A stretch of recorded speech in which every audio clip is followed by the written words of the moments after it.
যে দলগতভাবে বিভিন্ন ধরনের যে গ্রুপিং সৃষ্টি হয়েছে, আমরা সেই গ্রুপিং ভাবে আমরা রাজনীতি করতে চাই না। আমরা যারা এখানে আমাদের যারা সিনিয়র নেতারা আছে, আমরা ছাত্র দল, যুব দল, স্বেচ্ছাসেবক দল, শ্রমিক দল, যারা অঙ্গ সংগঠন, যে সকল নেতৃবৃন্দ যারা আছেন, আমাদের নেতাদের হাতকে শক্তিশালী করে আগামীতে আমাদের এখানে যারা উপস্থিত আছেন, এদের থেকে চেয়ারম্যান তৈরি করব, এদের থেকে ইউনিয়ন সভাপতি তৈরি করব, এদের থেকে ইউনিয়ন সাধারণ সম্পাদক তৈরি করব। আপনারা কি রাজি আছেন? আমাদের দ্বারা যতটুকু সম্ভব আমরা ভদ্রভাবে শিক্ষার আলো দিয়ে সুশীলভাবে যেভাবে সম্ভব হয় আমরা আমাদের রাজনৈতিক কৌশল দিয়ে আমাদের নেতৃবৃন্দ, আমাদের যারা সিনিয়র নেতা আছে তাদেরকে সামনের দিকে এগিয়ে নিয়ে যাই।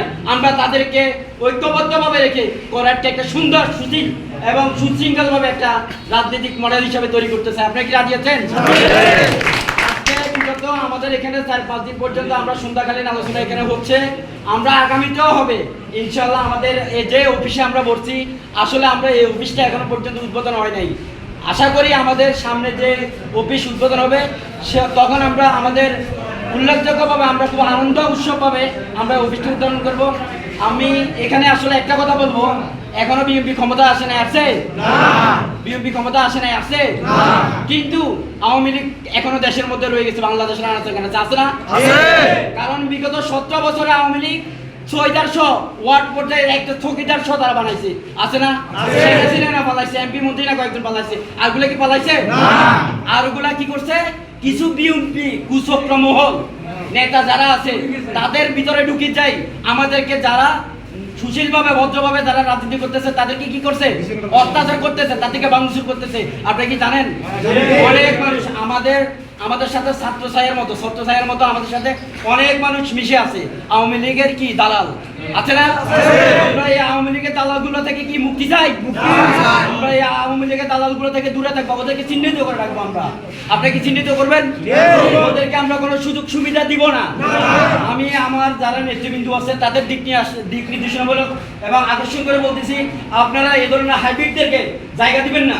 কারণ এই ধরনের হাইব্রিডরা যদি জায়গা পায় তাহলে ত্যাগী যারা আছে বিগত 17 বছরে 4-5 বছর হয় যারা দলকে ভালোবেসে সংগ্রাম করে মাঠ পর্যায়ে আওয়ামী লীগের সাথে যুদ্ধ করে এই পর্যন্ত খালেদা জিয়া, আমাদের তারেক রহমান, আমাদের যে জিয়াউর রহমানের যে আদর্শের যে দলটাকে এখনো পর্যন্ত জীবিত রাখছে, এই জীবিত যারা রাখছে তাদেরকে আপনারা যথাযথভাবে মূল্যায়ন করবেন, এটা আপনাদের কাছে আশাবাদী।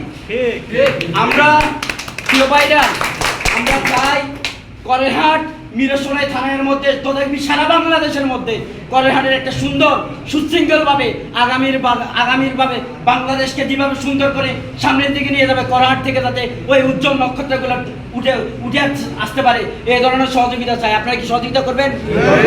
আমরা চাই আমাদের যে নেতারা উপস্থিত আছেন ওই নেতাদের হাতকে শক্ত করে আগামীর প্রজন্ম করেরহাটকে সুন্দর মডেলভাবে গড়ে তোলে। আগামী মিরসরাইয়ে যে নমিনেশন নিয়ে আসবে, আগামীর প্রজন্মে এমপি হবে, আমরা তার হাত ধরে মিরসরাইয়ে রাজনীতি করবো। আপনারা কি রাজি আছেন? এখনো পর্যন্ত মিরসরাইয়ের কে এমপি হবে এটা নির্ধারণ হয় নাই। কেউ যদি বলে থাকে অমুক নেতা এমপি হবে, অমুক নেতা মন্ত্রী হবে, এগুলো সম্পূর্ণ ভুয়া। এগুলো আমরা আগামীতে যেই হোক, মিরসরাইয়ের নেতা যে হবে আমরা তার সাথে ঐক্যবদ্ধভাবে থেকে আজকে যারা এখানে আছে তারা আমরা আগামীর রাজনীতি তাদের সাথে করে আমরা এমপি নির্বাচন করব। রাজি আছেন আপনারা? এই বলে আমার সংক্ষিপ্ত এখানে বক্তব্য শেষ করে সবাইকে ধন্যবাদ। বাংলাদেশ জাতীয়তাবাদী দল ধন্যবাদ। আমাদের শহীদ প্রেসিডেন্ট জিয়াউর রহমান অমর হোক। আমাদের দেশ নায়ক তারেক রহমান জিন্দাবাদ। খেলাধুলা ধন্যবাদ।